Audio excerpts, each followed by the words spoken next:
Yo, There he is. Hey, buddy. how you doing? Good, man. You must be in between gigs. You're in your kitchen, it looks like. There it is. I don't know what you're talking about, man. Are those waffles out of a box? It's even more boring. Sourdough toast with peanut butter. Actually, I'm semi-impressed with that. That sounds good right about now. It's not bad, I'll be honest. Yeah. Well, you look good, man. So obviously things are treating you right. Likewise, thank you. Uh, Pardon so what's my on huh? casual lunch. Bro, we wouldn't have it any other way. Come on, we go back too far for you to be too proper with us. I would think I'd be embarrassed if you took this too seriously at this point. Thank God. I'm glad you Yeah. see where I'm coming from. Mike, You know, he won't care. I'll talk with my mouth full. It'll be good. yeah. Nobody cares. It's No. Roger Craig Smith for Craig. You want to do this entire interview as Jesse Ventura? No, God, my voice couldn't take it at this point. Where are you off to after this? Don't you got a convention stop this week? No, this week I'm actually thankfully not. Yeah. It seems like work lately has been catching up for, sadly, the times that I've been gone.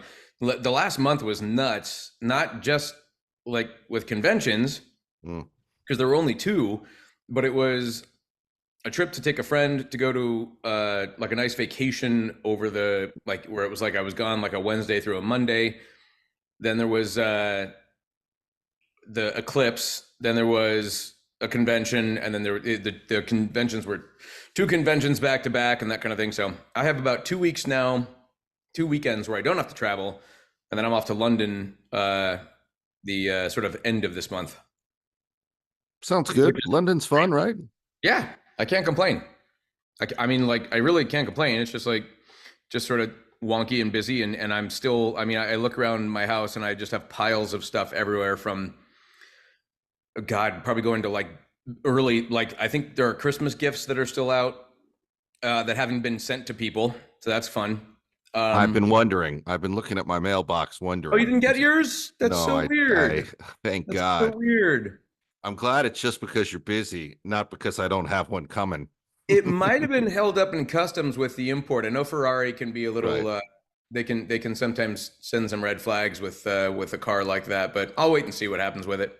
Flipping Italians. I'll keep You'll you get it. posted. When it arrives, I'll let you know. Fred Tatasciore and I were actually just talking about you the other day. Speaking of horribly slow Italians, right? Oh man, the love. Yeah, no, it's impossible to talk. Well, Fred is obviously a fun conversationalist at any time of day, but it's even better when somehow Roger Craig Smith manages to conversation bomb his way into it. So it was good, man. It was good though. We were both concerned. You know who else was asking me about you? Who's that? Johnny Vatos Hernandez. I just saw him. I had your backstage seats for the Oingo Boingo former members, and he was like, "How's Roger Craig Smith?" And I said, "He doesn't talk to me. He's successful. I'm a big shot. He's a big shot. Yeah, he has like fucking waffles out of a box. He doesn't need to deal with our shit. No, he was concerned. Bread. I told him you were doing well. Oh, nice. That's cool. How is he doing? Are they so they're still playing shows? Yeah, man. They're in awesome. Utah. They're actually in Utah this week. Should jump down. Oh, really? Holy cow. Yeah, where are they playing? Liquid Joe's. Do you know it? Mm-mm. And then they're off to Brazil. You got a convention lined up in Sao Paulo because they'll be playing for a week. That's nuts. They play Brazil. This time around, they do. That's amazing. I just love that whether it's Fred Tatasciore or Johnny Vatos Hernandez, the conversation can't progress unless Roger Craig Smith bounces into it. I doubt that very seriously. I would imagine you're the one to bring it up, and then they go, "Who's Roger Craig Smith?" Other way around. I'm the one who pretends not to know you. They love you. They love you. Hey, it's Yuri Lowenthal. You may know me as Ben Tennyson or Saskia Uchiha or even Spider-Man. But today I'm here to talk to you about neuromyelitis optica and its spectrum disorders. That's NMOSD. NMOSD strikes a lot of young people. It's terrible. It can cause paralysis, blindness, and death. But we are close to a cure, and hopefully with it a cure for cancer. So please support the Guthrie Jackson Foundation, because remember, when you help someone, you help everyone. But anyway, so what is the latest with you, man? What's going down? Staying busy, the industry is still in a large amount of flux. It seems, I mean, my God, mergers and AI and Is that affecting you? Oh yeah. Yeah. A lot? Directly. Yeah. Like how, I know this is a naive question, but just so I fully understand the situation, how does it affect you? What is it doing? A particular client of well over a decade gave like an email of like, thanks for everything. And it was sort of bizarre. We couldn't figure out what was going on. And then upon like on the same day, I started hearing a new voice on a campaign and I was thinking, okay, that's odd. That's usually not the way this goes. Or you would hear about a casting or that kind of thing. And we've since figured out it's like this entire, across multiple different sort of entities, there's they're using an AI voice for the end of the commercials. And so, yeah, and that's where it's coming from. A lot of like a lot of that kind of work is what's going to go by the wayside, including, you know, I've had people that work at various different companies that say like, well, you know, the idea of a promo voice saying this summer, like, do we need that? I mean, we got 5 million versions of it that we could just type in this summer or this Saturday, tonight, I think, you know, that kind of stuff. So you start thinking, well, that's fine. So it's just it's a strange time. I think the mark of quality will always be working with human beings that make creative choices that computers, I mean, the irony of this is that it's like, well, it's cheap and you know, it's cheaper and you go, yeah, I get the cost savings of it, but it's also basically pulling from the work that has already been done by creative human beings who are making choices about hitting notes a certain way that is pleasing to the human ear and all that. And it's like, so the idea that it's somehow not based upon the work that was already done by other individuals is a joke. And so the mark of quality, in my opinion, with any brand, with any company, is always going to be, did they use human beings who made creative choices? And I can understand from like barrier to entry with smaller studios and things like that. Yeah, go ahead and do that sort of thing. But you're always going to look like a studio. You're always going to look like a brand. You're always going to look like a client who is going for the cheapest possible, you know, most empty way of making something.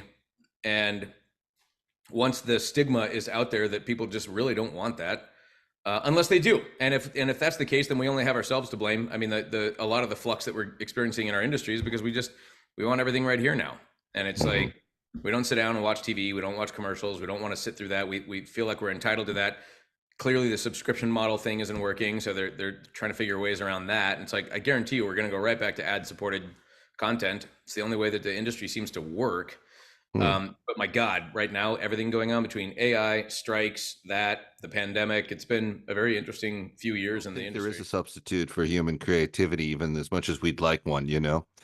And we were going through all the motions on some of this with some other project stuff over at NBC that we're looking at. And I'm just not comfortable with AI and I'm comfortable with it in science and things like that, where you can, you know, it can do some computing and thinking, but not in the creative. I don't think it belongs in the creative. That's just my personal opinion, though. I mean, it's a really powerful technology that I think is going to bring about like lots of really beneficial change. It's also going to be something that's going to be used for nefarious and awful reasons, just like any new emerging technology is.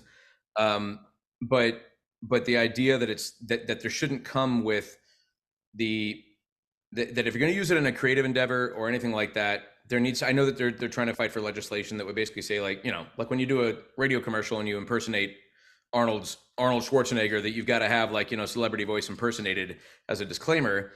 I think people need to be aware of the fact that it's like the people that are selling them their products, the people that are like pitching their medications, the people that are, you know, promoting a show that the network thinks people should want to watch, that if you're going to use an artificial human voice, that you have to have, and you should have the stigma associated with it, that it says this commercial was made using an AI voice. I think people need to be aware of the fact that they're being duped. And it's like, you know, not only duplicated, meaning this voice, this AI technology was created using the work that's already been done by other human beings.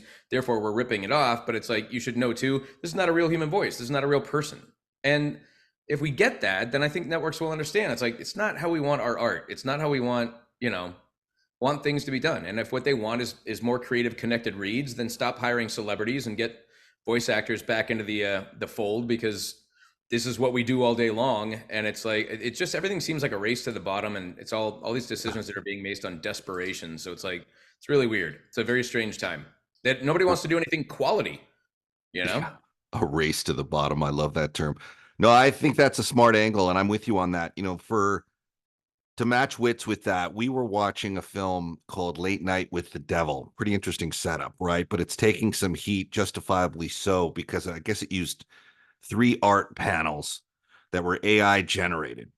Now, the average viewer probably doesn't know or care, but at my daughter's art school, there was like a boycott of the movie because those are the people that would have done those 3 panels. Those jobs, and they would have done it as human beings do things, with like impulse and emotion and passionate, like sort of artistic expression, of which the HAL 9000 doesn't give you. So it's interesting that like I'm for that too. I agree that you should say that no humans were employed when making this aspect of the movie, or something to that effect. Doesn't even have to be that. It's just that this was done using that, and and I get it. It's like, it is a very, very effective tool. It's going to be the kind of thing where it's like, the difference between crowd scenes of like, something that involves thousands of extras, or how are you going to cast an army of 1,500 orcs attacking something without using computers? And it's like, I understand that on one level. On another level, you look at it and go, well, I mean, that's where, that's a movie. That's a suspension of disbelief. That's that kind of a thing. If you're selling something to somebody and you're not using an actual human being or that kind of thing, that feels a little devious. It feels a little bit like that's interesting. There's so many weird fine lines. Most car commercials today don't even feature an actual car driving on an actual road. It's all CG. It's like taking high quality models of these things and putting them into scenarios where they don't even exist, on roads that don't exist, in a cityscape or a country that doesn't exist, or that kind of thing. And so there's a lot of blurred. It's why you see in disclaimers down there, image simulated, or closed, professional driver on a closed course, do not attempt, all that kind of stuff. So we have to have something along the lines of informing the public of what it is that they're consuming or being told. And then on the other side, I look at it like, what a wonderful opportunity for somebody who maybe has a really incredible concept for a video game, and they can't afford to hire actors right now. So they're gonna do this as a way of pitching it or selling it, or of gaining a foothold into a marketplace. But I think at the end of the day, I definitely don't want to go to a concert where it's stupid enough, in my opinion, when you see like electronica and it's just somebody up there in front of a MacBook that's wiggling around and dancing to stuff. But you're like, the majority of this stuff is it's all in a computer.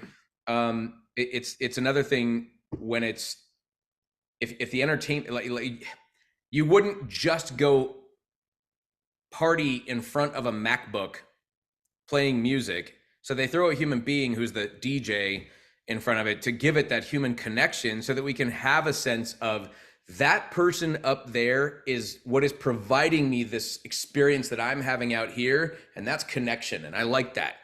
And it somehow adds to it, along with the smoke and the lights and the pyrotechnics and all that kind of stuff. It's like, I don't think we want to play video games that were entirely done with no human beings. And even then, it's like, if you want to understand what it's like to hear people who are not creative try to train something to be creative, you wind up with really crappy reads and crappy delivery and crappy cadences. And it's like, it's once it gets to the point where we really and truly cannot tell the difference, I still don't think it's going to change the fact that people want to know that they can go meet the person who did that performance. They can meet the actor. If there's ways of using it to save my voice from screaming and yelling in the same tone over and over and over again for some of these games, I'm all for that. And that's something that can be negotiated and figured out.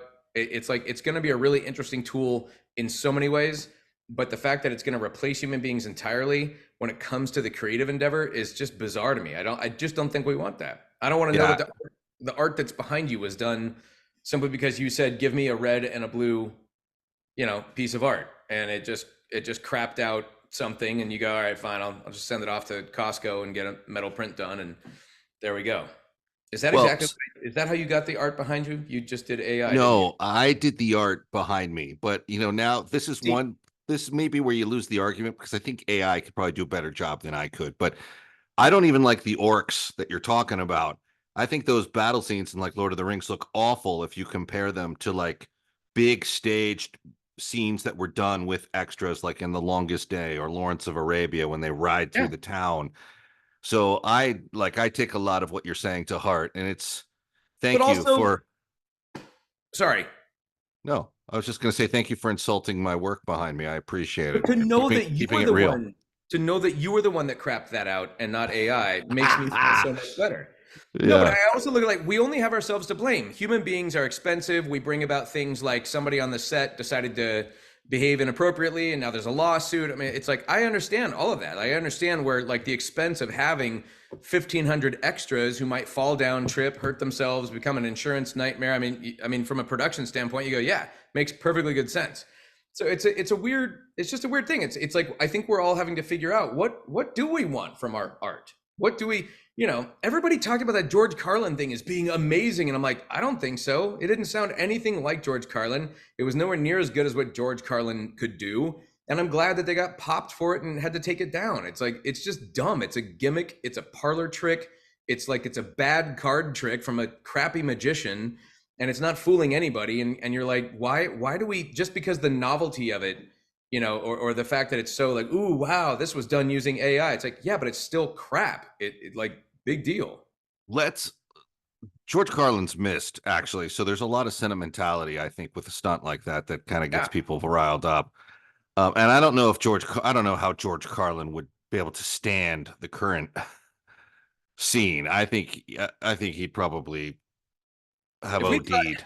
if we thought What? he was cranky, like he was Yeah. getting to the end of his life back then, he'd be apoplectic right now. Yeah, he was cranky in like the Carter Reagan days. Now he would not be able to buy into what No, was going on. Hey man, but I wanted to actually to shift gears a little bit. We're in agreement. AI in the artistic community is not a good thing. fascinating. But See how what's that? let's see how it's fascinating. Let's see how it shakes down. I want to see how it's going to shake down. I'm intrigued by it. I think it could be really cool in one way. I think it'd be a really effective tool that could really be beneficial to a lot of productions in a lot of ways. But the idea that it's like that it's going to start taking away creative jobs is like absurd to me. Just not. Yeah. Yeah. Look, man, it's only a matter of time before we battle this all out anyway in a Holocaust setting. So just be prepared. You know, I live in Idaho. I belong to like 9 militias and have yeah. 12 wives, and so yeah, I'm prepared, man. What is the password, by the way, to get through the gate of your Never telling Viper you. militia Never telling you. compound? What's Never that? telling. Never telling you. But hey, tell me about the eclipse recently. I wanted to ask you about it. You had a chance. We talked during that time, and you were setting up to go see it. Where'd you end up going to watch it?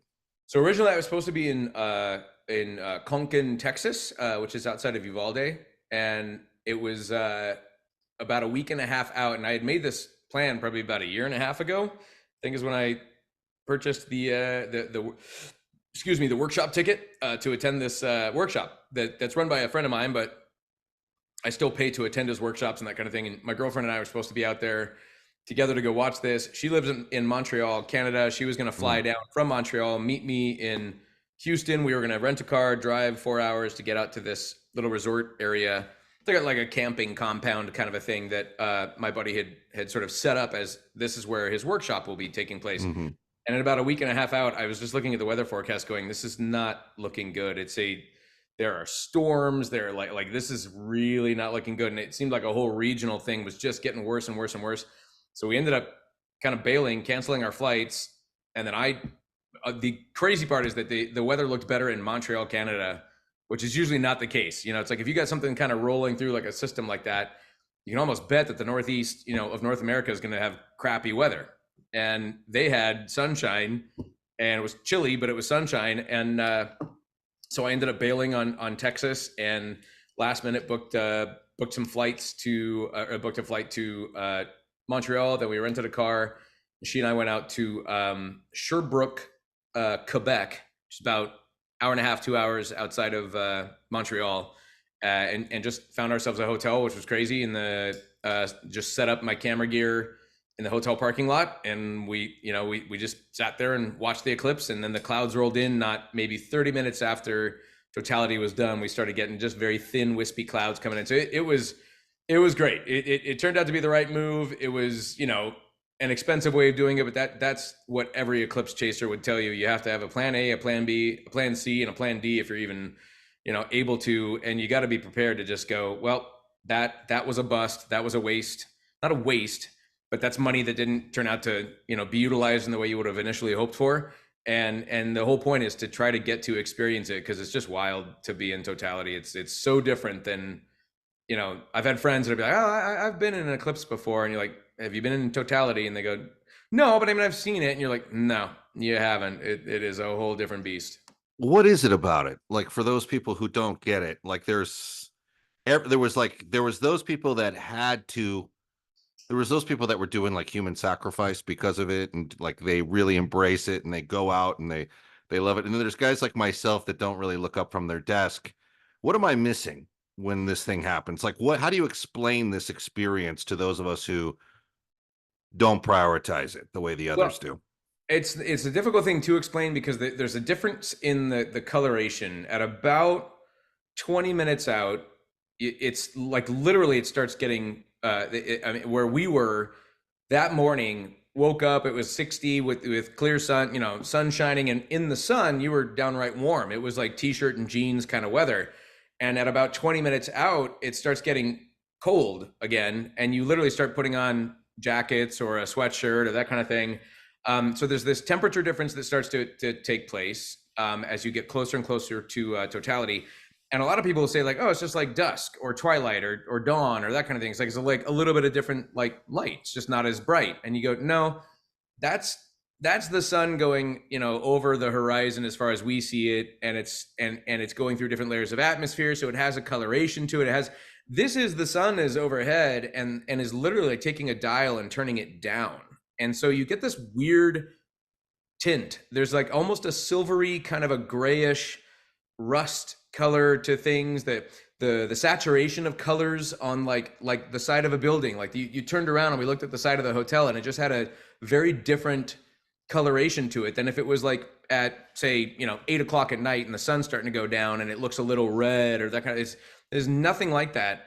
And then literally in the last minute, you get this. It's as if you can kind of get this sense of it's slowly getting a little bit darker, but in the last like 30 seconds, things go so rapidly, they change so rapid. It just goes from like this sliver of light that's just still piercingly, it's just so bright and it's blinding, and you still have to have your protective goggles on. But in those last like maybe waning seconds, the last 30 seconds or so, it's as if that dial just gets turned all the way off. And it's such like your brain starts to go, we've never experienced dusk to dark, and seeing it, all around you that rapidly. So it's a very, very surreal experience. And then as that happens, if you look up, you'll see the diamond ring, which is it's like the last little sliver that looks like a little dot of light that creates this really, really cool effect. Called the diamond ring, because it looks like a little ring. You see this, you see the moon covering up the sun, and there's this tiny little dot of light at the top of it. And then you're in totality, and it looks like somebody's just punched a black hole into the sky. And yet this year there were prominences that were so pronounced. These prominences, like the red that was coming from, you could see with the naked eye, it just looked like it was creating like lines across things. You see this silvery sort of the corona that you see with the naked eye.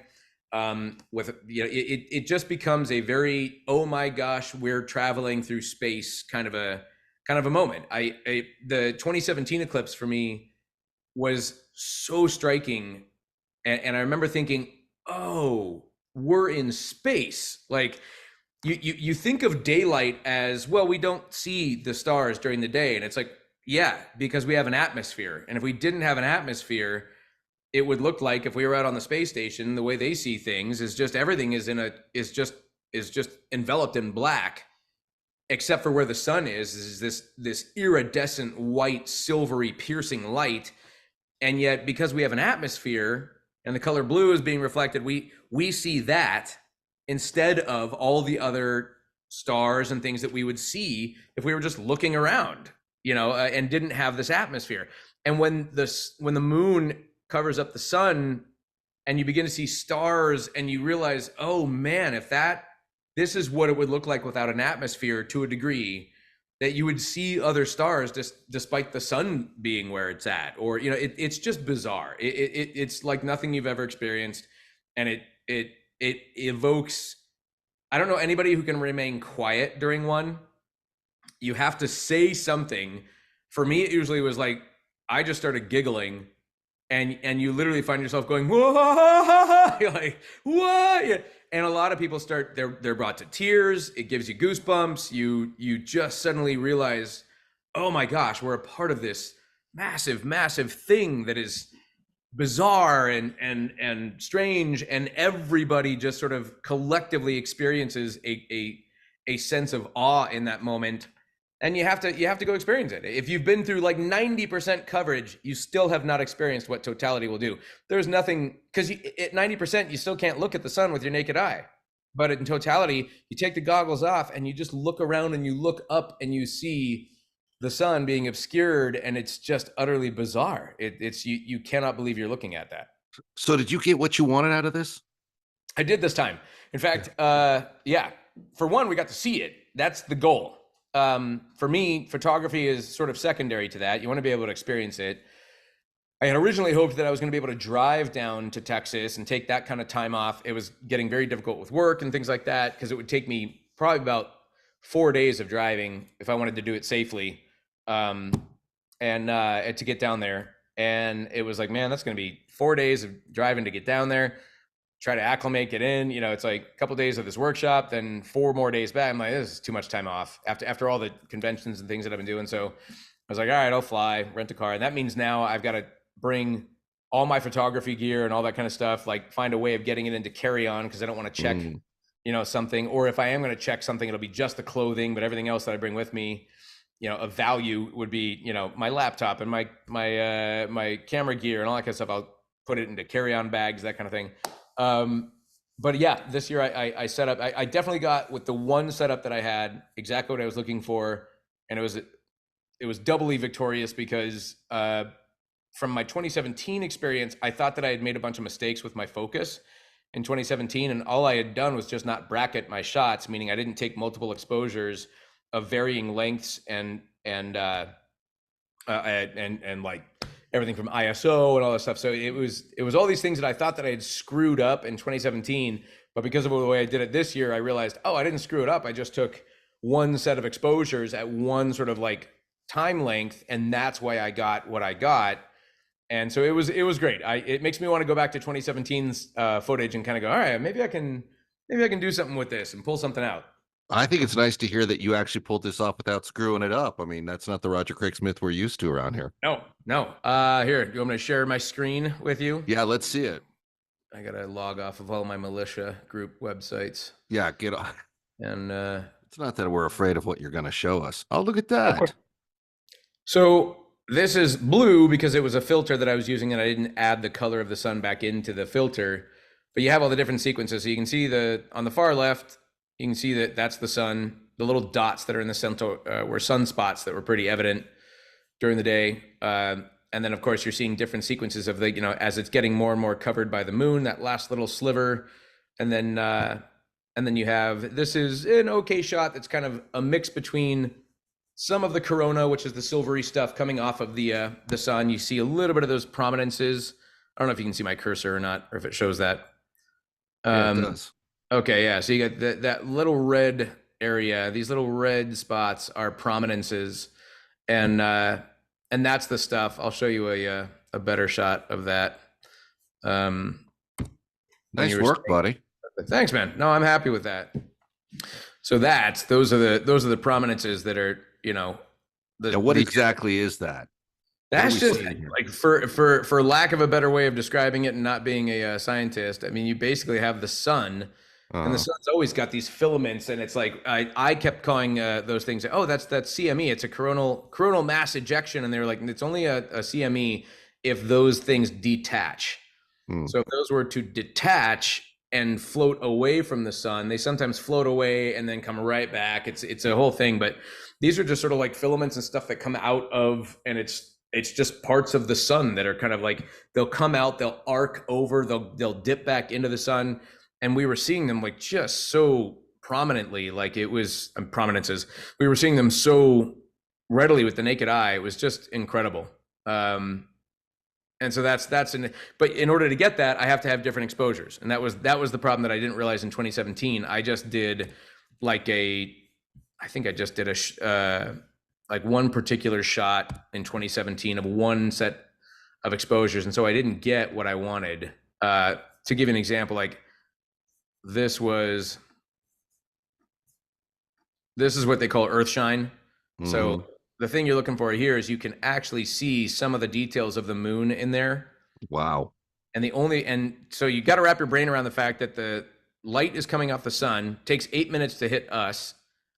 And what you're seeing is the camera is able to pick up, because it's sensitive enough, the light is bouncing off of the surface of the earth, clouds and things like that. It's reflecting off of the earth, then illuminating the moon, or it's lighting up the moon enough to then go from the moon back down to the camera, so that you can get a little bit and pull some of the details of the darker regions of the moon out there. So they call it, you can do this at any time of the year. I mean, like, it doesn't have to be during an eclipse. I can take a picture of like a new moon that's just got a little bit of a crescent to it. And you blow out the crescent, but you can still light up because of earth shine, the reflected light coming off of the sun, hitting a portion of the earth and bouncing off of the earth, hitting the moon, and then bouncing back down to your camera. You can still illuminate sort of the non-illuminated part of the moon, but it's stuff like that. So in 2017, all I was taking, because I wanted these filaments, were these longer exposures. And if you look, everything looks like it's out of focus. Like around the edge, like those prominences they're not sharp. And so I felt like I had failed or done something wrong, and I hadn't. I just didn't know that I needed to take multiple exposures. So this year it was bracketing is what they call it. So it's like, you say, I want this to be my main image, and then I want you to take 3 images that are underexposed and 3 images that are overexposed. And it does this sequence of 7 shots, and then you wind up being able to pick and choose. So what's the next thing you go after now that the eclipse is behind us? Well, I'm actually thinking I might go out tonight. I haven't done a Milky Way shot yet this year, so I might go out tonight and try to take some Milky Way time lapse. I'm thinking about just trying to jump in the truck, throw some food and water in there, and be like, all right, I'll just go camp out, see what I can get overnight, and then come back and crank out some work in the morning. Okay. That's just me. I want to get back into doing this stuff. I want to set up my telescope. I haven't done that in forever. I've not done it in probably 4 years now. I haven't actually taken a deep sky image. What's the matter with you? Years. I don't know. What's the problem? I guess, I don't know. I'm too busy going down to California to do things like, Combat Radio Christmas Carol and all that kind of stuff. Nice try. Nice one. But no, I think, a lot of people are talking like Australia in 2028 is really appealing. I don't think I'm going to bother trying to get out to Egypt in 2027, even though that looks like an incredible eclipse. Wow. Yeah. Can you imagine because the totality of that's going to last over 6 minutes, which is hard to wrap your brain around. It's amazing that they know that. Yeah. Yeah. It's crazy. So are you like, if there's a trip to Mars and it's one way, are you going? Nope. No? Nope. No, I got to do a NASA social a long time ago, and it was really interesting. There was a gal that was working on, it was almost like comfort systems for the astronauts. So everything was like ergonomics of like, how is it to interact with this joystick? How do you like touching these buttons? What do you think about the seats and the armrests and the handholds and things like that? And like, so her job was to just like work on those aspects of not comfort, but just, is this the most effective way of having an astronaut flick that switch? What if that switch was wider or narrower, or it was a toggle as opposed to this? And so I asked her, because she loved her job, and I remember we got a chance to do like a Q&A at the end of this thing, and I asked her the same question. I'm like, so if you had the chance, you work with astronauts all day long, and I said, so you hear their stories and that kind of thing, and I'm like, if you had the chance, would you go? And she said no. She said it like, I like my Starbucks, I like my walks on the beach, I like what I have down here. And she said, space is a really, really, really, really difficult, dangerous place for human beings to exist. And it's not simple, and it's not easy, and it's a lot of hard work, and nobody comes back without being altered physically.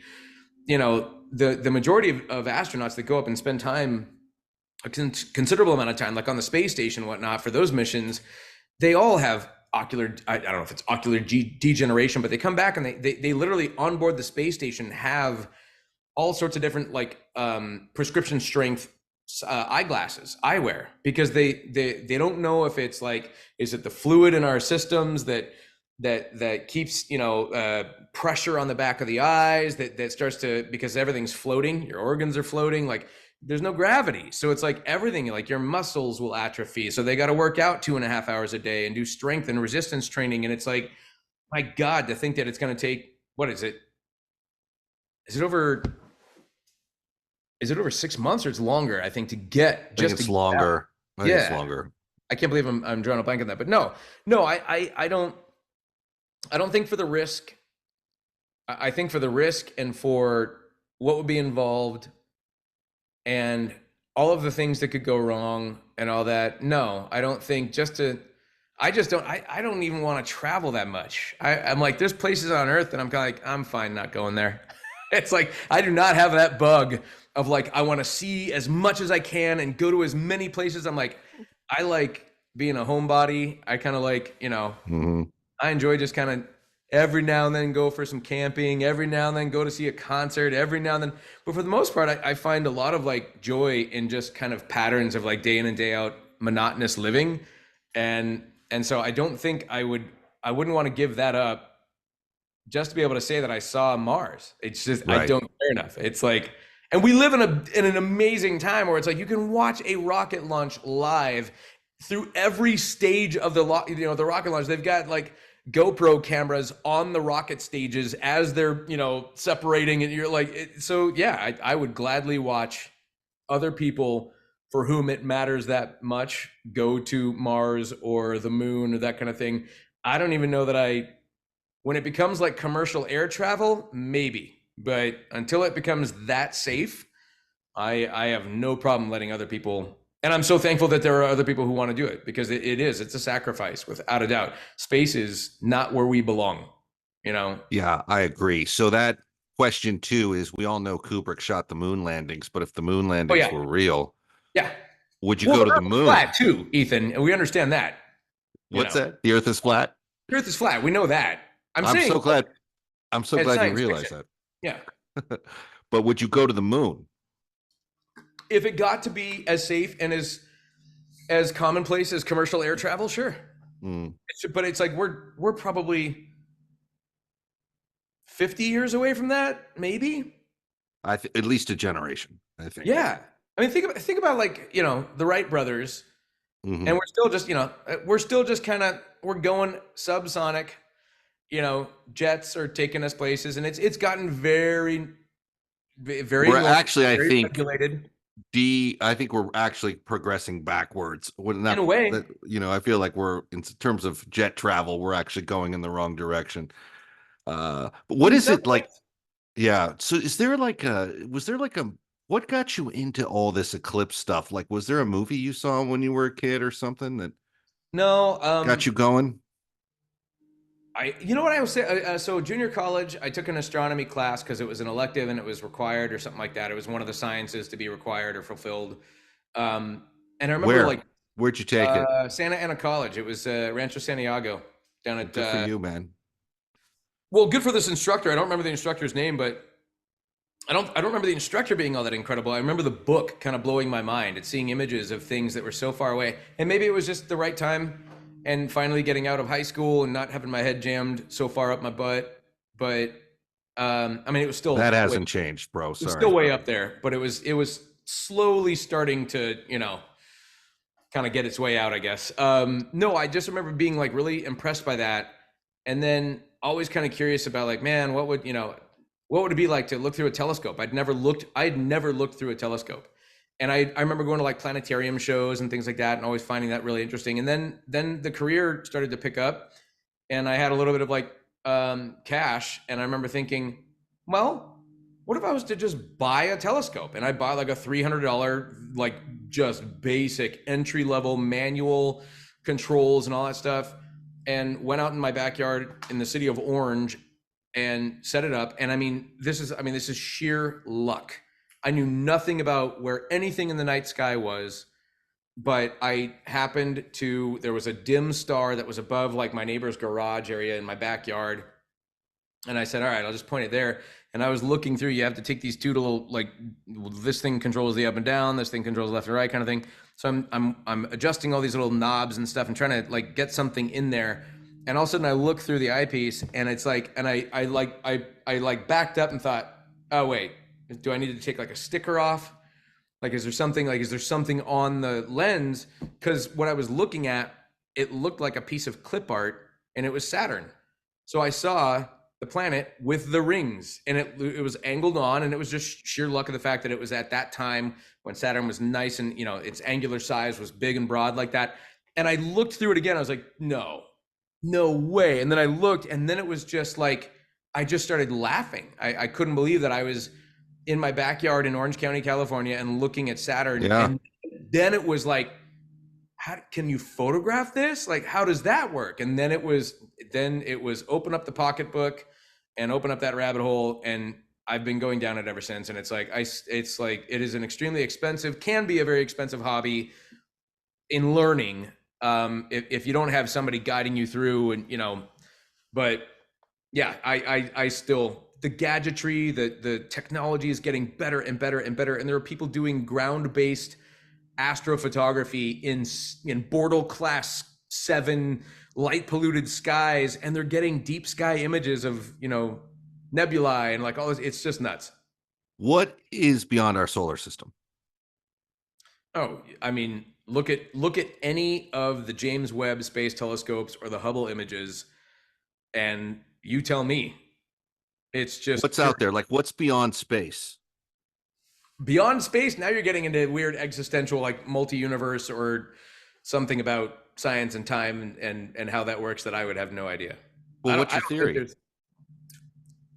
I'm a little bit more like it's all just one giant cruel joke, and I don't think there's any meaning. I don't think there's any.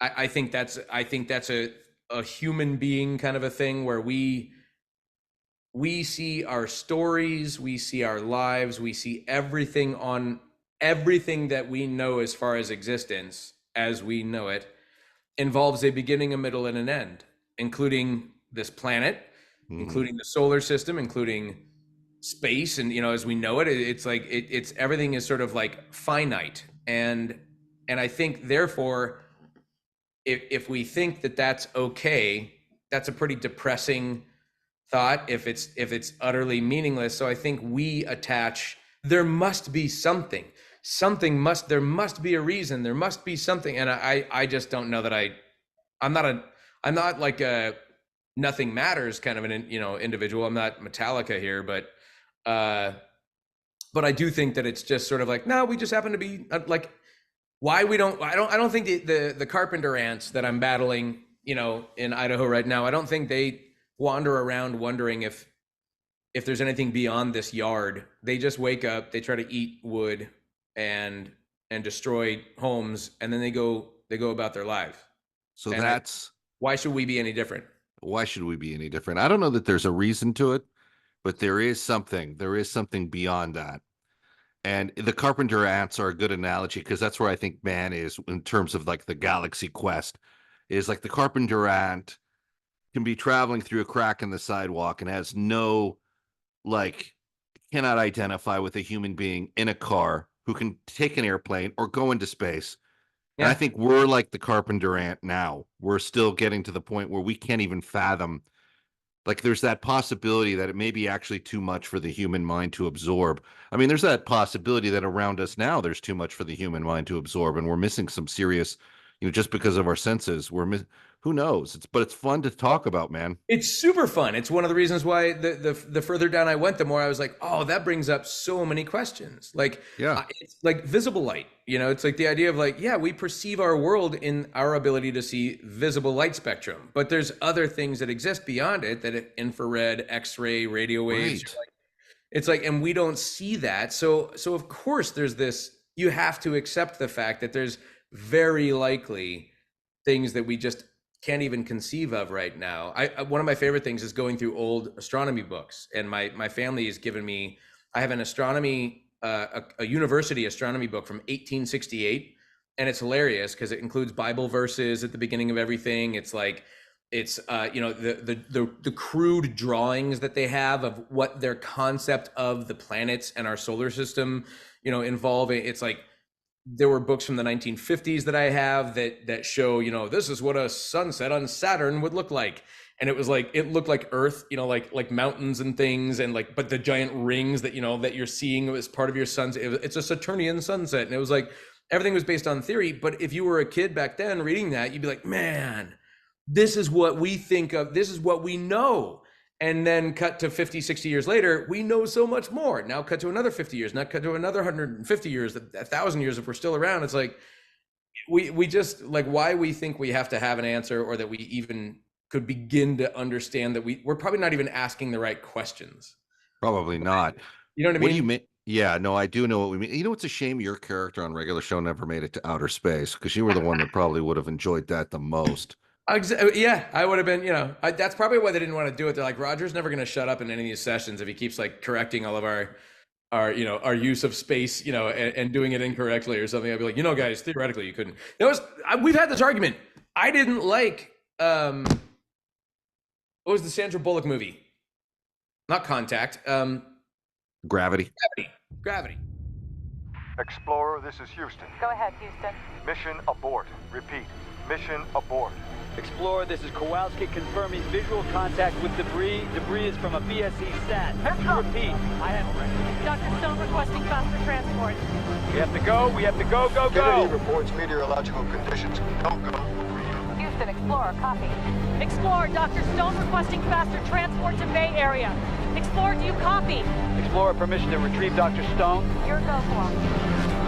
Houston, this is Explorer, copy. All right. We've lost Houston. Look, we need to get the hell out of here. Need some help there, man? No, don't wait for us. We're stuck. Man down! Houston, this Man is down! Copy. Houston, this is Explorer, copy. Kowalski, Explorer's been hit. Explorer's been hit. Explorer. Astronaut is off structure. Dr. Stone is off structure. Dr. Stone, detach. You must detach. If you don't detach, that arm's going to carry you too far. Listen to my voice. You need to focus. I'm losing visual of you. In 3 seconds, I won't be able to track you. You need to detach. I can't see you anymore. Do it now. let's fight. Houston, I've lost visual, Dr. Stone.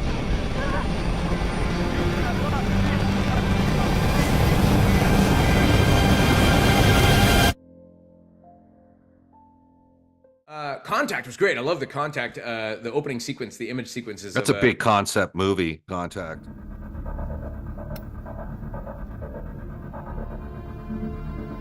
Pages and pages of data. Over 63,000 in all. And on the perimeter of each... alignment symbols, registration mark, but they don't line up. They do. If you think like a pagan. An alien intelligence has got to be more advanced, and that means efficiency functioning on multiple levels and in multiple dimensions.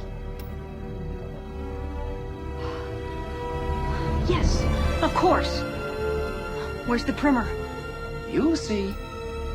Every 3-dimensional page contains a piece of the primer.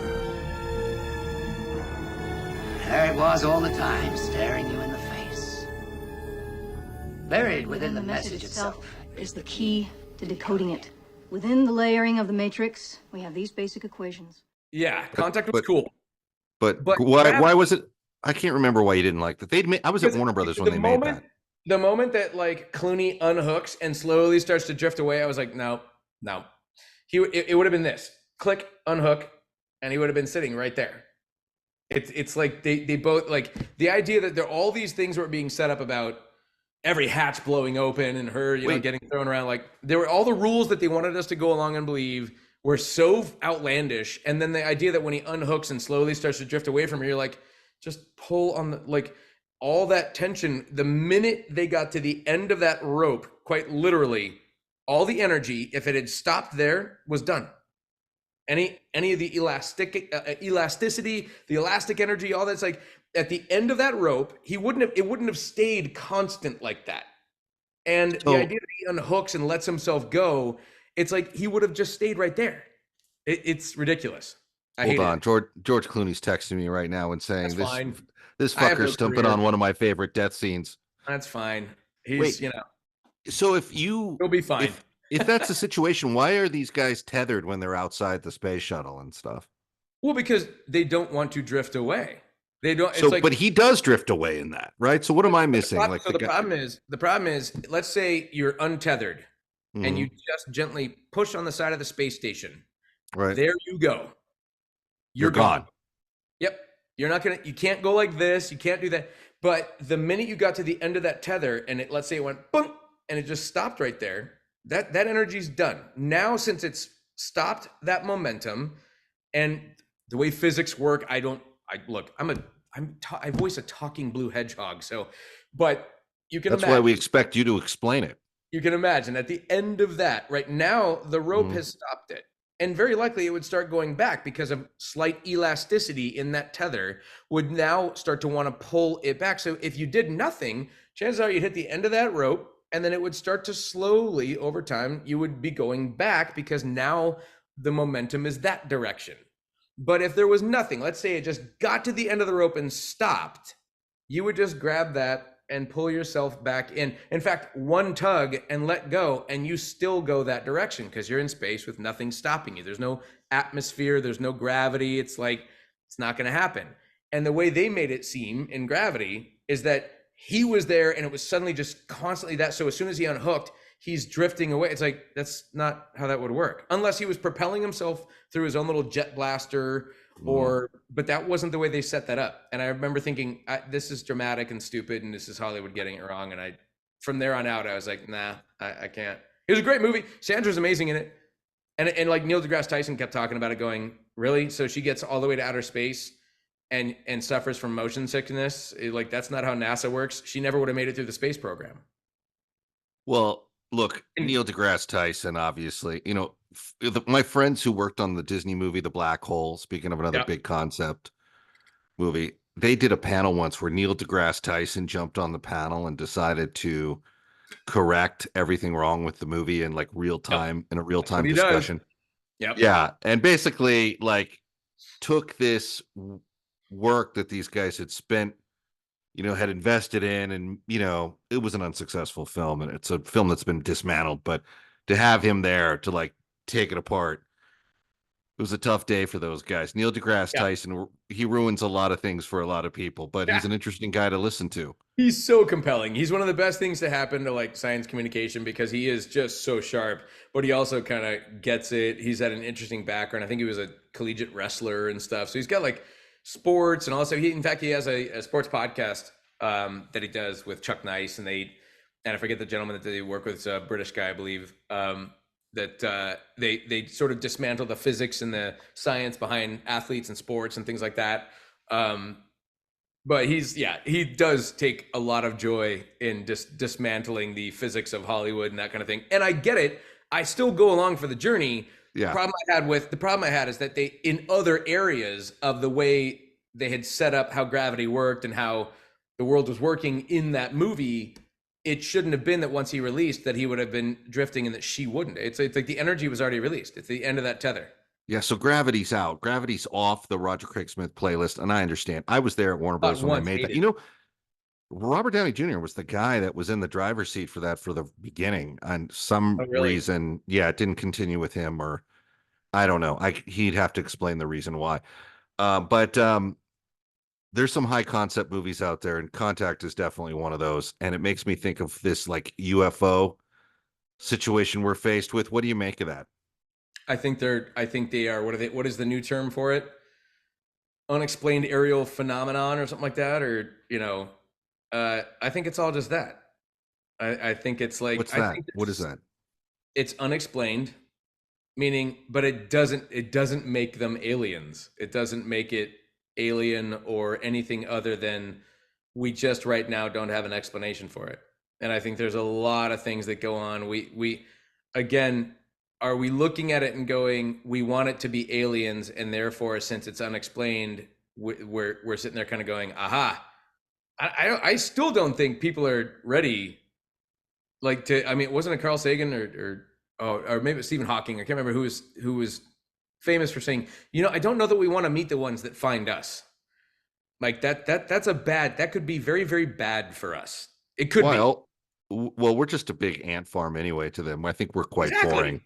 But that's the whole point. It's like we go out, like, to your point. It's like, well, these pesky carpenter ants, I'm going to put down something that kills them off so they don't destroy my house. And it's like, yeah. Done. Yeah. So imagine if you were like looking at a nutrient rich or like all the precious metals and things that exist on this planet. And let's say that the rest of the universe works in that same way, to where they need metals and water and all that kind of stuff. And they go, there's a nice little planet. What's on there? This weird form of bacteria known as the human race. That's easily handled. Yeah. Done in a matter of minutes. What is the heaviest sci-fi movie you've ever seen?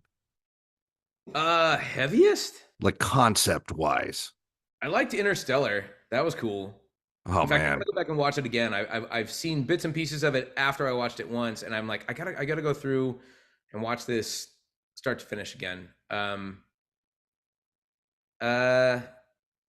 Probably that, and probably Contact. Those two, I think. They're interesting, and they both involve like connection. They both involve human connection. I think they both, again, kind of put in this concept and this idea of, we want so badly to think that there's meaning and that there's something. And how could you not? Because love is amazing, and friendship is awesome, and it's like there's so many neat things about being a human being. But I still even look at that and go, yeah. And then once the lights are out, it's like, it was interesting. Whatever it was, it won't matter to me. I'm dead. It's like I'm just kind of there, and it doesn't mean that I want to walk around and cause harm or be unkind or or lead with malice or anything like that. But I do think it's a fun thing to experience this. It's an interesting thing to experience it. I'm one diagnosis away from it not being so great. I'm one car accident away from it being a very different existence. It's like the sheer like absurdity of it to me is what you just kind of go, and it's scary to think we're not really in that much control. We just aren't, it's all right. So if you're like the programming director at your local Idaho drive-in, the drive-in screens that once the revolution happens are going to be like propaganda re-education camps. Mm-hmm. Prior to them becoming re-education camps, like if you have to pick the Roger Craig Smith sci-fi triple header for the Idaho-based neighborhood or the Viper Militia Squad on a Tuesday night, what are the three movies you're putting up? Gravity. Number one, for sure. Actually, Gravity 3 times in a row. There you go. Gravity Handled. 3 times in a row, just to let people know how bad life can be. Just to suffer through that 3 times in a row. No, and it's not just, like I said, Sandra does an incredible job. It was a great movie in a lot of ways. I got lost because I was paying too much attention to the rules that they were establishing for us, that they wanted us to have that suspension of disbelief. I don't know. I mean, why not just all 3 of the first Star Wars, or sorry, 7, 8, and 9, or I get the numerical code screwed up on those two, because for us, the first 3 were the best 3. And then they changed the numbering system. Yeah. A New Hope. By the way, you know what? I was just having a conversation with your boy, William Salyers, Rigby, regular show. And we were talking about how how many times the droids in those first 3 movies actually saved everyone's ass. Yeah.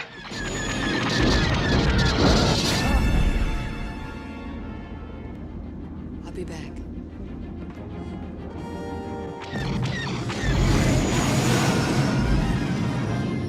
Star Destroyer.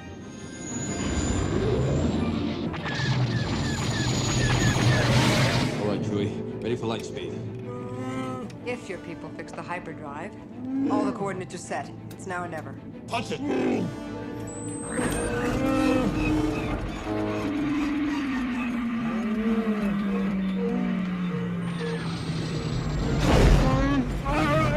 They told me they fixed it. I trusted them to fix it. It's not my fault.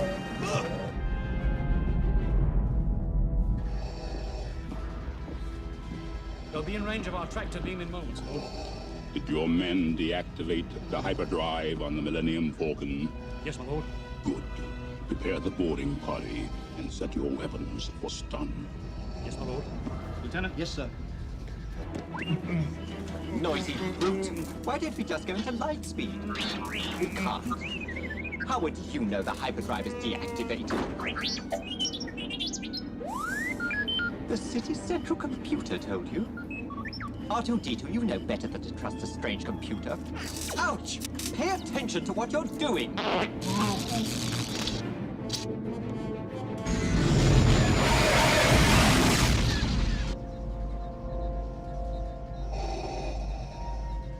Luke. Father.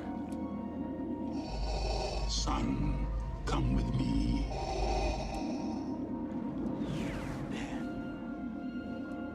Why didn't you tell me?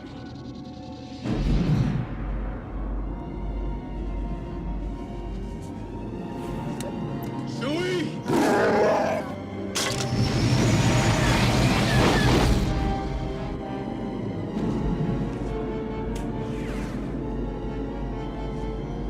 It's Vader.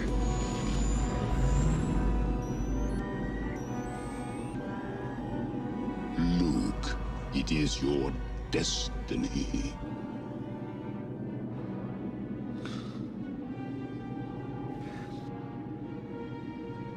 Why didn't you tell me?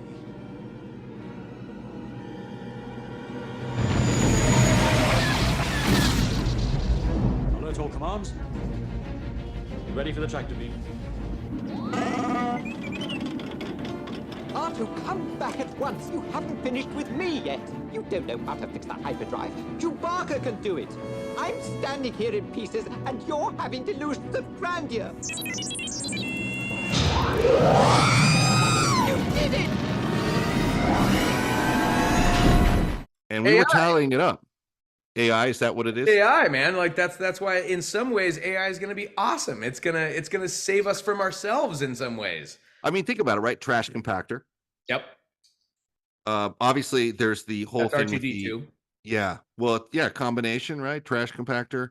It was all R2D2 that was sitting there like accessing the mainframe. Like he was off, remember C-3PO was like, hurry, right? And it was like, and it was R2D2 that plugged into the mainframe to shut down the trash compactor. Right. And then there's the space jump, right, in Empire. Yeah. And then you could make the argument that 3PO saves them from a barbecue in the third movie, right? Yes, Jedi. true. Yeah. And, also R2D2 has a role with the lightsaber, into his head module that kind of sprung the trap. Yep. With Jabba. And then you got the end, right, where 3PO like distracts them long enough for them to jump the ambush. Right? Yeah. So you can and get them into, so maybe even save the rebellion, right? Because he gets them into the bunker. R2 gets them into the bunker. Yeah. So they can take that shield down when they're all getting thrashed, right? In outer space.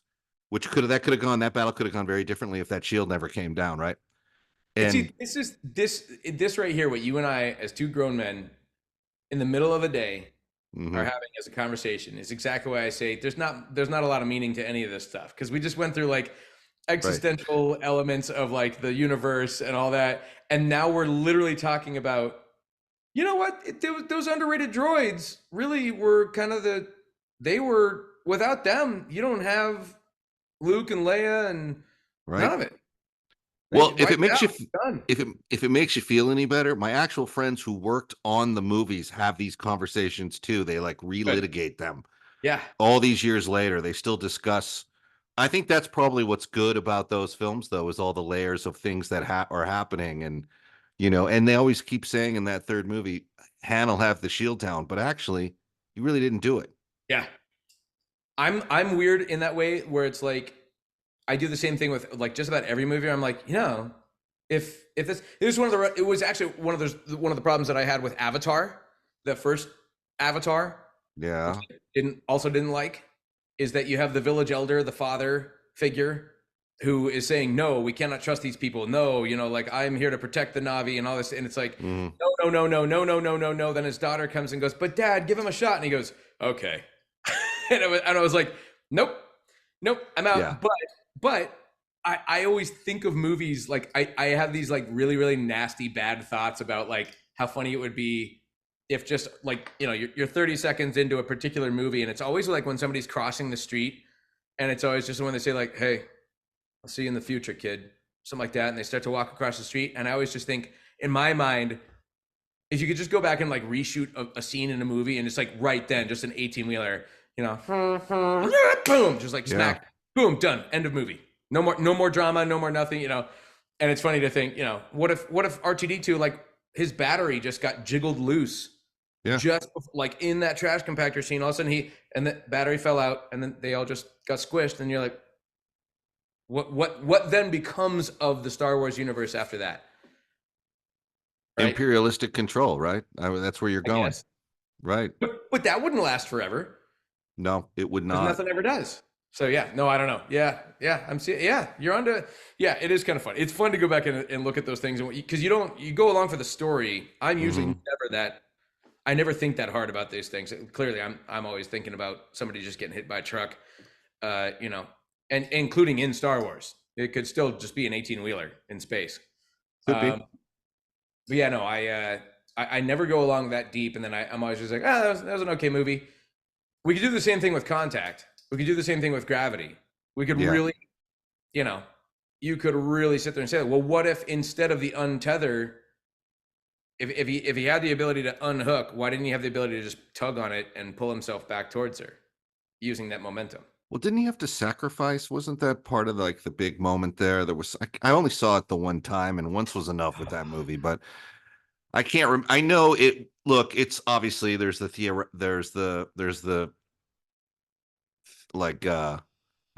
theatrical argument there that they need to do it a certain way, right? Story. We get that.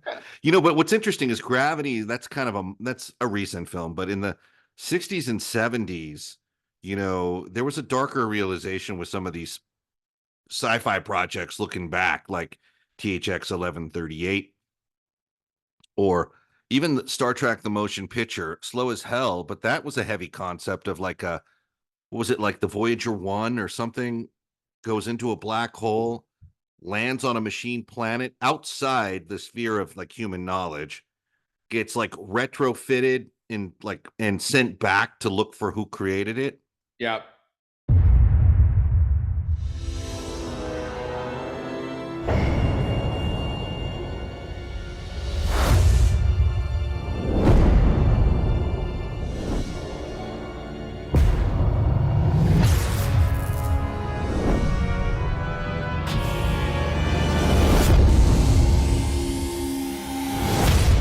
Thrusters ahead, Mr. Sulu. Take us out.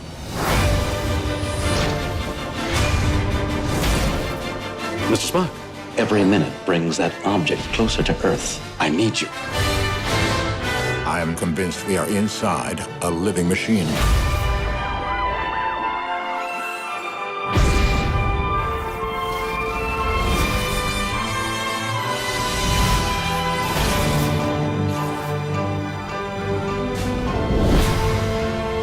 Shall I go to battle station, sir?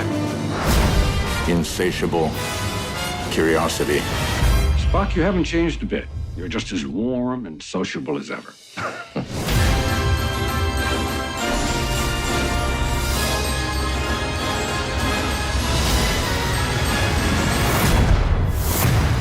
I hope we got this one off to a good start. I hope so, too. Heavy duty concept too. Yeah. You know, when you think about it. Anyway, I don't know. So what are the three? Obviously, Gravity 3 times in a row is going to anger Just your to Viper make militia you- squad. It would be 6. It'd be Gravity 3 times in a row to make you appreciate watching Star Wars, all 3 of the first, the first ones.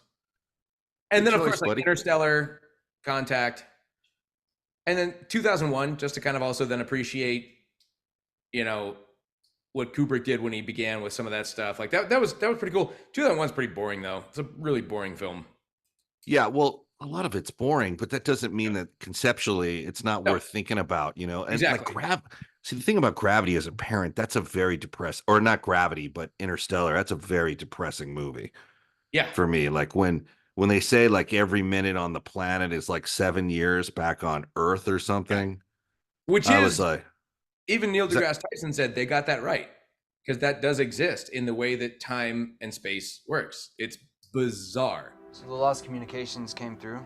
How? The relay on this side cached them. So years of basic data, no real surprises. Miller's side has kept pinging thumbs up, as has Dr. Mann's. Edmonds went down 3 years ago. Transmitter failure? Maybe. He was sending the thumbs up right until it went dark. But Miller still looks good, though, right? Because she's coming up fast. Mm-hmm. With one complication. The planet is much closer to Gargantua than we thought. Gargantua. It's what we're calling the black hole. Miller's and Dr. Mann's planets both orbit it. And Miller's is on the horizon? Oh, it's a basketball around a hoop. Landing there takes us dangerously close, and a black hole that big has a huge gravitational pull. Look, I could swing around that neutron star to No, decelerate. it's not that. It's time. The gravity on that planet will slow our clock compared to Earth's drastically. Oh, how bad? Well, every hour we spend on that planet will be 7 years back on Earth. Well, that's relativity, folks. Well, we can't just drop down there without Cooper. We have a mission. Yeah, no, we have a mission, and our mission, plan A, is to find a planet that can habitate the people that are living on the Earth right now. You can't just think about your family. Now you have to think bigger than that, all right? I am thinking about my family and millions of other families. Okay, plan A does not work if the people on Earth are dead by the time we pull it off. No, it doesn't. That's why there's a plan B. Okay, Cooper's right.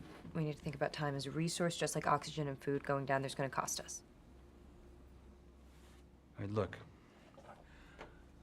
Dr. Mann's data is promising, right? But it's going to take us months to get there. And Edmonds, it's even further. Now, Miller hasn't sent much, but what she has sent is very promising. It's water, it's organics. You don't buy that every day. No, you don't. And just think about the resources, including time that would be spent trying to get back here. Romley. Yeah. How far off of Miller's planet do we have to be to stay out of the time shift? We're just back from the cusp. All right, which is here, just outside of Miller's planet. Right. Okay. Here's Gargantua, here's Miller's planet. Instead of taking the Endurance into orbit around Miller's planet, which would conserve fuel, but we would lose a lot of time, what if we take a wider orbit around Gargantua, parallel with Miller's planet, outside of this time shift to here? Then we take the Ranger down, we get Miller, we get her samples, we come back, we analyze, we debrief, we're in, we're out, we lose a little fuel, but we save a whole lot of time. That'll work.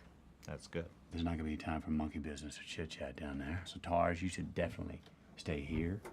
Case, you're with me, anyone else can stay. If we're talking about a couple of years, I could use the time to research gravity. Observations from the wormhole, that's gold to Professor Brand. Tars factor in orbit of Gargantua. Conserve fuel, minimize thrusting, but make sure we stay in range of Miller's planet. You got it? I wouldn't leave you behind, Dr. Brand. What's his favorite sci-fi movie, do you think? I don't know. That would It's be probably sad. Be interesting. What was the one with the weird alien from the 80s? E.T.? No, not even E.T.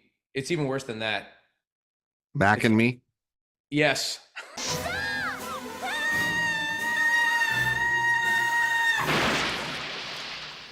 I'd love it if that was Neil deGrasse Tyson's favorite favorite sci-fi movie, Mac and Me. That would be perfect. I've never seen that. I've only seen the clips that you just go, oh. And I'm a huge fan of the BMX movie Rad. I watched that probably 500 times when I was a kid, and that is some cringe viewing in this day and age. And even then, I look at like cutscenes of Mac and Me, and I just go, no, I don't think I could. Wasn't that like a McDonald's propaganda movie? Wasn't that really wasn't that the mission that it was all about? It was financed by McDonald's, I think, and designed to, like, that's why it's called Mac and Me. I could see that. That was my take. I haven't seen it either. It's Paul Rudd's favorite movie, though, and Paul Rudd's never wrong about anything. And that's what don't they do that to him every time he appears on, like, was it like Colbert or something like that? Or was it Letterman? Like, anytime Paul Rudd's on there, they go, so you're in a new film, and he's like, oh boy, here we go. It'll be a Mac and Me scene. But it works every time. That bit never gets old. I mean, just bring in Paul Rudd, and he's got a great sense of humor about it. Bring in Paul Rudd and show a clip from Mac and Me, and But these are fun things to think about, man. And have you ever met Neil deGrasse Tyson? No, I was backstage with him at the New York Comic Con in 2013 when they were just back then. I think they were beginning to announce that he, along with Carl Sagan's widow, and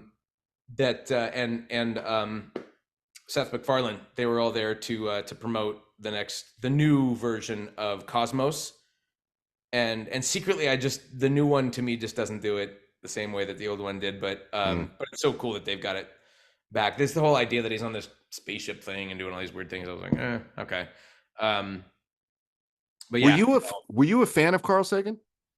Oh yeah. I mean, like, the Pale Blue Dot speech to me is like, it just encapsulates kind of some of the same things that I'm maybe talking about. Is I love the way that he talks about the image of that blue dot suspended in a sunbeam, a mote of dust suspended in a beam of light, something like that, a sunbeam. I'm butchering it, but when he talks about, like, looking at it as being this tiny little thing out in the middle of nowhere, and yet all the grandiose, like, elements of, like, every corrupt politician, every despot, every war that's been fought over controlling a postage stamp of that portion of that, that kind of it's like it all takes place on this one little thing, this little tiny thing. It's our home. It's the only home we know. And it's like, that's why, like, I love science for all of its life as we know it kind of a thing. But yeah, I think Carl Sagan had a pretty good idea of, like, well, it's why I say I'm not like, I don't think there's a lot of meaning to any of this stuff other than what we experience while we're here, and making something of that. And not being evil, not behaving like an evil person, and doing what you can to not impact others in a negative way as often as possible. But the reality is, like, I don't know, is it really gonna matter all that much? Like, long after you're gone, probably not. But since this is all we know while we're here, we should probably try to take care of it, take care of ourselves, take care of one another, that kind of thing, to the best of our ability. Common sense. It's a shame most people don't embrace it. What, you got something? Is that I brought it up and I'm watching it again. I'm just like, nope, it still doesn't. What'd you bring up? Mac and Me? No, it's the tether scene. Oh man. We'll have to cut to it so the audience knows exactly what your complaint is. Here it is. There it is. All this. So you are not buying this. This is not the way it works. Right. Boom. Okay. Right there. Okay. The idea that he can't or she can't just do this, like, pull yourself, you now go that direction. It just, I don't, his whole, you gotta let go. It's just so cheeseball. I can't, I'm watching it happen right now, and I know this is really bad podcast or. No, it's not. Trust me. It's a step up from our standards. It's interesting because you're talking about Carl Sagan, and he did have a hand in Contact, although I can't remember exactly what his involvement was. He had passed away by the time the movie came out, but I think he wrote the initial short story or something. Well, he had some sort of conceptual role in it, but we'll be, shamed in the comments for not knowing specifically what that is, even though we didn't plan to talk about Carl Sagan, and we don't know his exact. Oh, here we go. Nope. Not how it works. Makes for a really great dramatic scene to film, but it's just the physics don't add up. I don't like it. I was out. I was like, oh God, this is sorry, so hard. George. He'll be fine. I think he's doing quite well. Yeah, I think he'll be all right with it. Yeah. He probably has a sense of humor about all of it too. He seems to. He was one of the nicer personalities when I was at Warner Brothers. I will say about him, since we are kind of mocking one of his projects, he would speak to anyone on the lot. He'd go play basketball with anyone. That's cool. No barrier. He was a he's a lot much like Roger Craig Smith in that sense. Well, why do we think that has to be only in our industry? Does that work? Or only as human beings do we think, well, you've achieved more than others, therefore you should either be okay being a jerk, we should give you a pass if you're a jerk, or the assumption should be that you wouldn't have time for anybody else, and you're like, you're still a human being. It's good to hear. I behave in all the ways you've just outlined, but other people don't, and they deserve credit for being a better human being than me. But no, you're right. Our business is like really strange in that regard. Like, we champion people who treat other people like human beings, but also we're talking about a line of work where, we have to bring in lunch and dinner for people, and if it's not up to their standards, they don't work. I get it. You know what I mean? At the end of the day, too, it's playing pretend. It's adults. Yeah. This I found so fascinating at a con recently. Massive celebrities, like stars. Mike Tyson was there. Every celebrity wanted to get their photo with Mike Tyson. Of course. Not everybody. I shouldn't say that. But I'm saying a lot of them, and a lot of them gush. And we were sitting there saying he's a troubled individual and has had quite a life and a lot of things that have not been so wonderful, all duly noted. That said, I found it interesting that people who, as far as society tends to look at, would sit there and say like, man, that guy was on the biggest show on earth. And that guy, wants to line up to meet Mike Tyson, kind of a thing. Mm-hmm. And I remember thinking, it's because it's the difference between a group of adults who play pretend and act like the people who are out there doing those things versus a person. It's one of the reasons why I think sports is still thriving in our entertainment culture, because it's the one thing you just can't write. You just can't write the way some of these things play out. And it's like when it is an athlete, when it is a person, it's like when it comes down to somebody doing it and doing it legitimately and without AI and without CG and without the right camera angles and all that kind of stuff, it's just so compelling and it's so amazing. And it was neat to see somebody like Mike Tyson. You just go, man, I remember watching some of his fights and just going, dude, it is nuts. I think the life that human being has lived. And I'm not saying the guy's a saint, I'm not saying anything other than just, isn't it amazing when you see the way that we treat athletes for the stuff that they've done? It's like it makes perfectly good sense, because it's the difference between George Clooney being a guy who was in outer space, and it's like he wasn't in space, he was on a soundstage somewhere. He went home in a car that was either provided for him or that he drove, but it was probably much nicer than any house I'm ever going to live in. And it's like you just go, hey, at the end of the day, it's not a bad gig. Why shouldn't he? If he likes playing pickup basketball on a lot, why shouldn't he play with anybody? I agree. And have you seen Mike Tyson's Mysteries? No, but I should though, because I know it's done like the Scooby Gang. Yeah. And I hear it's just incredible. Yeah, I mean the guy had to overcome some obstacles to get into the line of work he was in and become successful at it. And it's amazing, like what those guys will put themselves through. It's mind-numbing, but it's where a lot of us don't want to. It's when you think about like the Michael Jordans, the Kobe Bryants, the people that talked about they were so driven, or there's almost to a point where if you apply it in another industry, you'd be like, that person might have like they're obsessive. That's unhealthy. I think a lot of them are miserable, actually, and that's what they're like. They are miserable with any sort of mediocrity. If you're not winning, you're losing. And it's like, imagine going through life like that. And it's like, that's a really difficult way to face every day on certain days where you're just like, I don't want to get out of bed. I feel like crap. I shouldn't, because I lead a really wonderful life and I've been given this gift of existing for another day. and all I want to do is eat a box of Wheat Thins and watch some crappy TV. It's like, right. You know, it's like, I guess I'm a human being. And it's like, that's when you just know, you're like, all right. I remember a buddy of mine, somebody that we work with, somebody you might even know, talking about a hero of ours in the industry, a very famous actor, voice actor, played the voice of a very prominent character that we all adore. And the gentleman is older. They went outside. My friend was still smoking at that time, and they went outside to go have a cigarette together. And while they were out there, this guy, you know, they're having a cigarette, and this guy just like broke wind, passed gas, but audibly farted quite loudly, and went oops. And you know, as it happens, as one ages, I don't know that yet because I'm still in full control of all of mine. And my buddy was just dying inside going, I can't believe this, I got to be around this guy. And we were just laughing, kind of going, it's the most human thing ever. It's like, we pedestalize, we put people on these pedestals and they don't necessarily be there. Bro, in Patrick Stewart's defense, he did apologize. Wasn't for Patrick it. Stewart. So come on. I know. In William Shatner's defense, just kidding. Not even, no, I wouldn't have spoken as fondly. Yeah, no, he's interesting, right? So, you know, I was going to say there's a great little bit that SCTV did on Carl Sagan during the Battle of the Network Stars where Dave Thomas played him. Okay. And he gives you a tour of the set of Cosmos from the 70s. Yeah. Anyway, I'm going to save that one for people to search out. I'm not going to do that here. But it is fun to talk sci-fi and all things with it. So you have a Shatner experience, I'm guessing?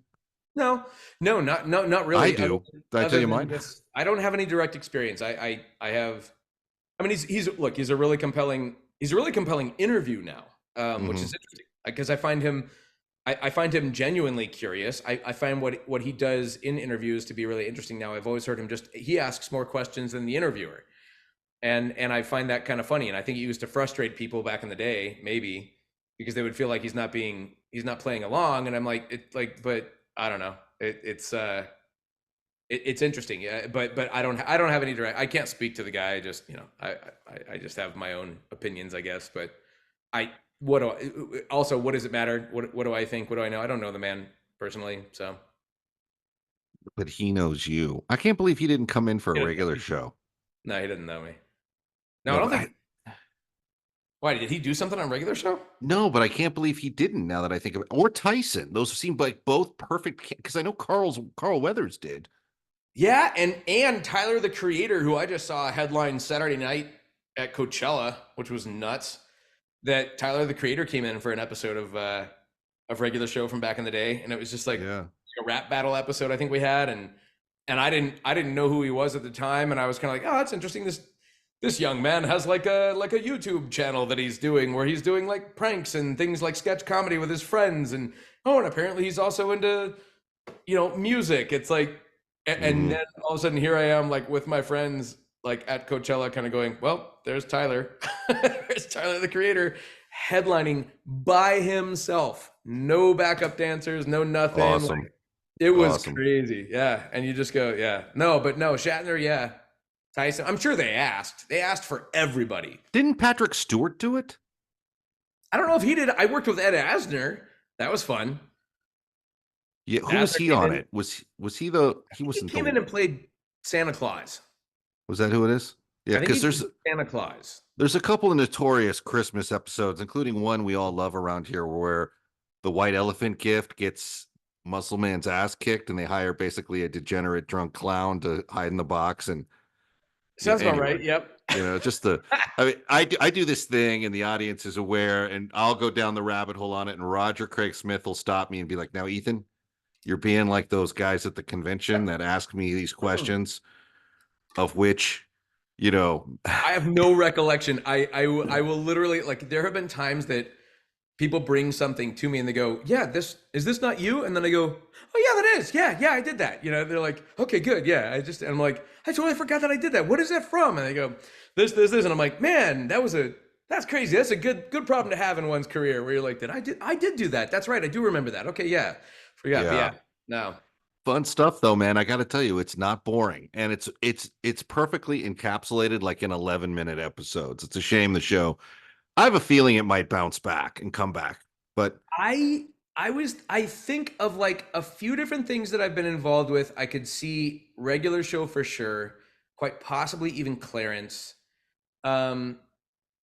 There's a lot of things. It's going to be really interesting to see what finds new audiences. I mean, that's why I'm so lucky to be a part of something like Sonic the Hedgehog as a industry unto itself or a franchise. Yeah.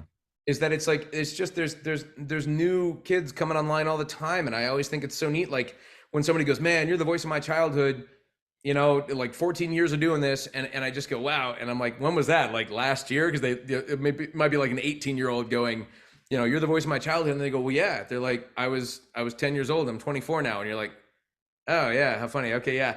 And they go, yeah. And Colors was my first game. But then, you know, I started this, or I'll meet somebody who's way younger now, like a 8-year-old or a 5-year-old who loves it. And I'll, you know, say like, you know, well, what was your first game? Like, which game did you start with, kind of thing. And they'll say, I started with Sonic Adventure or something that I wasn't involved in that's more old school, that's much older. Or they'll say, my parents started me on like an emulator for the Sega Genesis that had the very, very first one. And I'm like, well, get this. I was like 14, 15 years old when that game came out. And I was playing that on the Sega Genesis, like when I was your age, and now I'm 48 and I'm the voice of that character, you know, one of the voices of that character now. And it's like, it's crazy. It's cool to be a part of something that becomes that big, that becomes a new audience all the time, because there's just so much content to consume. And, you know, super fortunate, man. It's super fortunate. And, you know, we all know there are harder ways to make a living. Without a doubt. I would hope that regular show becomes that thing where someday the kids that grew up watching it right now are having kids of their own, and they'll be introducing them to this stuff. And because regular show did things like kind of lampoon 80s stuff and bring around nostalgic things in a really comedic, fun way, it's like, it's got legs to go a lot longer. And I wouldn't be surprised if someday it finds an audience again, or it just becomes, I mean, my gosh, look what happened with, now granted, they were a little bit more contemporary in their comedic style and whatnot, but like Family Guy, you know, came out, never found an audience to the degree that it needed when it was on Fox, exploded in DVD sales, and that was enough to bring the show back, and it's been on ever since. And it's like, yeah. But I will say about the cast of regular show, man, you guys are hyper talented. Sam, brilliant. Sam's Know, nuts. yeah. We miss him around here. Bill too, and Bill and I will go back and forth. Yeah, Bill's okay. Yeah, he's better than average. I guess I would. Yeah. Well, we have to really like hone in on what we describe as average if we're going to say that. So, well, he's a first class human being, of course. But I mean, we'd go back and I remember like I'll just drop something on him and he'll be like, "Yeah, like who invents a concept like Wall Buddy? Yeah, where you can wall off the part of your house you don't want to clean. Yeah, and then it like it turns your life like into one of those scientific rat mazes eventually, or like Tants, where like it's pants." It's a table in your pants, so you don't have to. Yeah. How about the idea of ham boning will save your life? That is so brilliant too. Ham boning. Yeah. Like, or just the songs and the rap battles that some of the characters would get into, like when Rigby's thrown off like the video game team, and you know, and also I mean Mark Hamill was also super good as Skips. I know people love him for everything he does, and he deserves a lot of credit, but to do that, like it's hard to even picture that that's Mark Hamill doing that. Yeah. You know, a lot of people don't hear it.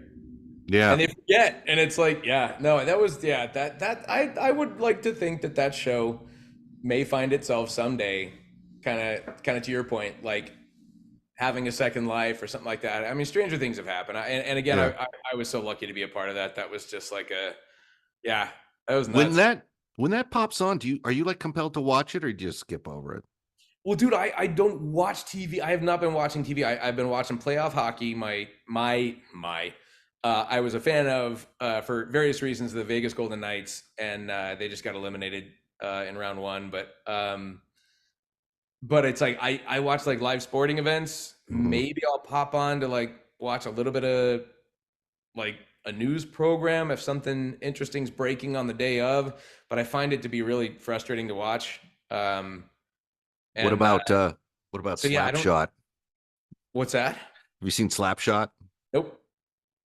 Come on, man. Hockey. Sorry, legendary. I know it's a legendary. legendary. It's the what brothers that are in that.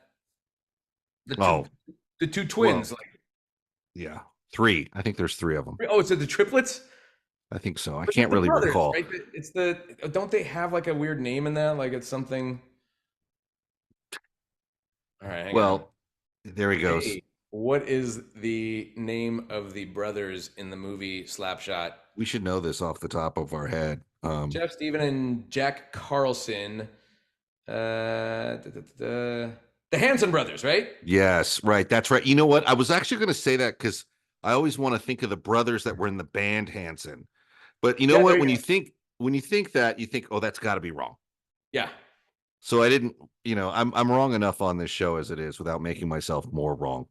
But anyway, brother. So we're gonna cut you loose because you're a man about town, and I think you got important things to do. And you've slummed it with us long enough. Although we can talk schlocky sci-fi movies all day long. I actually just saw at 3 a.m.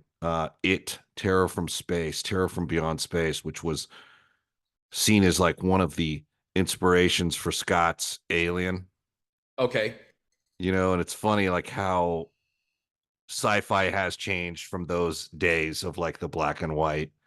Gravity's not a concern to now all these different. I will say this. I did.